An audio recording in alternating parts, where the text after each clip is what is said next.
आज भी मालती के घर पर एक भी दाना अनाज नहीं था। मालती बहुत बूढ़ी थी, वो अकेली रहती थी और उसका कोई सहारा नहीं था। कभी मदद मिल गई तो उसका पेट भरता था, वरना उसे खाली पेट ही सोना पड़ता था। आज तो मुझे लगता है खाली पेट ही सोना पड़ेगा। बगल वाला सुरेश भी आज नहीं आया। मुझे किसी से मदद की आशा नहीं है। मालती ये सोचते सोचते सो जाती है और तभी कोई उसके घर का दरवाजा खटखटाता है। मालती उठती है और जाकर दरवाजा खोलती है। सामने एक छोटी सी बच्ची एक थैला और एक मटका लेकर खड़ी है। अरे बाबू, तुम कौन हो? इतनी रात गए मेरे दरवाजे पर क्या कर रही हो? तुम्हारे माँ बाप कहाँ हैं? मैं देवी हूँ, मैं आपकी मदद करने आई हूँ। आपको भूखा पेट ना सोना पड़े, इसलिए मैं आपके लिए खाना बनाने का सामान और बर्तन लाई हूँ। मालती सारा सामान ले लेती है, पर जैसे ही वो सामान रखकर वापस आती है तो देखती है कि वो बच्ची गायब हो चुकी है। उसे आश्चर्य होता है कि आखिर अचानक से वो बच्ची कहाँ चली गई। फिर वो घर के अंदर आकर खाना बनाना शुरू कर देती है। जो बर्तन वो बच्ची लाई थी उसी में वो अपनी खिचड़ी बनाती है। वो खाती है और उसका पेट पूरा भर जाता है, पर खिचड़ी खत्म नहीं होती। वो जितना खाती है उसमें और खिचड़ी आती जाती है। अरे, ये खिचड़ी तो खत्म होने का नाम ही नहीं लेती। मैं जितना खा रही हूँ ये उतनी ही और आ रही है। इसमें तो जरूर कोई जादू है। मैं इसे ढक कर रख देती हूँ। अब मुझे बहुत अच्छी नींद आएगी। मालती सो जाती है। वो अगली सुबह उठती है और उठकर वो बर्तन फिर से देखती है। वो बर्तन खिचड़ी से पूरा भरा होता है। मुझे लगता है ये खिचड़ी जादुई है। इस बर्तन से खिचड़ी कभी खत्म ही नहीं हो रही। ना जाने वो बच्ची कौन थी, ये जादुई बर्तन कहाँ से दे गई। अब तो मुझे कभी खाने की कमी ही नहीं होगी और मैं दूसरे लोगों को भी खिला सकती हूँ।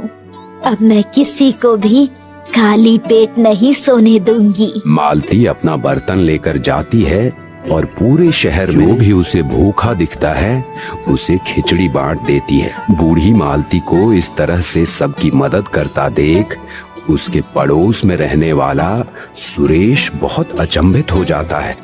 वो समझ जाता है कि जरूर कुछ गड़बड़ है। रात में सुरेश मालती के घर आने से पहले ही उसके घर में खिड़की के सहारे घुसकर छुप कर बैठ जाता है। मालती घर लौटती है। भगवान की दया से मुझे ये जादुई खिचड़ी मिली है जो कभी खत्म ही नहीं होती। पहले मेरे खुद के खाने का ठिकाना नहीं था, अब मैं दूसरों का भी पेट भर सकती हूँ। और तो और ये खिचड़ी कितनी स्वादिष्ट है और सेहतमंद भी है। सुरेश मालती की सारी बातें सुन लेता है। खिचड़ी के बारे में सुनकर उसके मन में लालच आ जाता है। इस बुढ़िया के जीवन में अब कितने दिन बचे ही हैं। ये जादुई मटके की जादुई खिचड़ी तो मेरे पास होनी चाहिए। अगर ये मेरे पास होगी तो मुझे कभी भी जीवन में काम नहीं करना पड़ेगा। मुझे कभी भी घर परिवार का पेट पालने की चिंता नहीं होगी। मैं आराम की जिंदगी जी पाऊंगा। सुरेश उस मटके को चुराने का पूरा प्लान बना लेता है। जैसे ही मालती सो जाती है तो सुरेश अपने छुपने वाली जगह से निकलकर वो मटका ले लेता है और अपने घर वापस चला जाता है। अगली सुबह होती है और मालती उठती है। अरे, जादुई खिचड़ी वाला मटका कहाँ चला गया? मैं कल यहीं रखकर तो सोई थी, न जाने कहाँ चला गया। अब मैं लोगों की मदद कैसे कर पाऊंगी? मुझे फिर से खाने की कमी हो जाएगी। उधर सुरेश उठकर जाकर उस मटके को देखता है। उसमें खिचड़ी भरी हुई होती है। वो एक चम्मच लेकर आता है, पर जैसे ही वो चम्मच मटके में डालता है तो चम्मच खाली ही रह जाता है। खिचड़ी दिख तो रही होती है पर उसे मिल नहीं पा रही होती है। अरे, ये कैसा जादू हो रहा है? मैं इससे खिचड़ी निकाल क्यों नहीं पा रहा? अजीब जादू हो रहा है।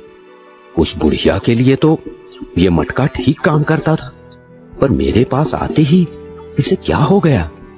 सुरेश बार बार उस मटके से खिचड़ी निकालने की कोशिश करता है, पर वो नहीं निकाल पाता। अंत में उसे बहुत गुस्सा आने लगता है और उस मटके को जोर से पटक देता है। उसके पटकते ही वो मटका चूर चूर हो जाता है। उसकी आवाज मालती के घर तक पहुंच जाती है। अरे, सुरेश के घर से ये कैसी आवाज आ रही है? मैं जाकर देखती हूँ। जैसे ही मालती अपने घर से निकलती है तो उसे उसी रात वाली छोटी बच्ची खड़ी नजर आती है। वो बहुत ही चोटिल और जख्मी होती है। मालती उसे देखकर जल्दी से उसके पास जाती है। अरे बेटी देवी, तुम्हें ये क्या हो गया? तुम्हारी ऐसी हालत कैसे हो गई? मैं तुम्हारी कैसे मदद करूं? देवी मालती को सुरेश के घर की तरफ इशारा करती है। मालती दौड़कर सुरेश के घर पर जाती है। देखती है कि वो मटका टूटा हुआ है। मालती सारी बातें समझ जाती है और सारे टुकड़ों को उठाकर अपने घर पर ले आती है और साथ ही देवी को घर ले आती है। मालती समझ जाती है कि इस मटके का और देवी का सीधा संबंध है। वो उस मटके को जोड़ने का प्रयास करने लगती है। वो धीरे धीरे सारे टुकड़े मिलाकर उसे जोड़ देती है और अच्छे से चिपका देती है। अभी वो देखती है कि देवी के भी जख्म ठीक हो रहे होते हैं। पूरी तरह से ठीक होने के बाद, आप कौन है माता? आप कोई साधारण बालिका तो नहीं है। मैं अन्नपूर्णा माता का स्वरूप हूँ। मैं लोगों को भूखे पेट सोने नहीं देती और उनकी मदद करती हूँ, और जो लोग दिल से साफ होते हैं उन पर कृपा बरसाती हूँ। इसलिए मैंने ये जादुई खिचड़ी वाली मटकी आपको दी थी। अब आप इसे हमेशा संभाल कर रखना और अपने हाथों से ये मटका जिसको भी दोगी उसके लिए भी ये इसी तरह से काम करेगा। ध्यान रखना कि किसी को भी भूखा पेट ना सो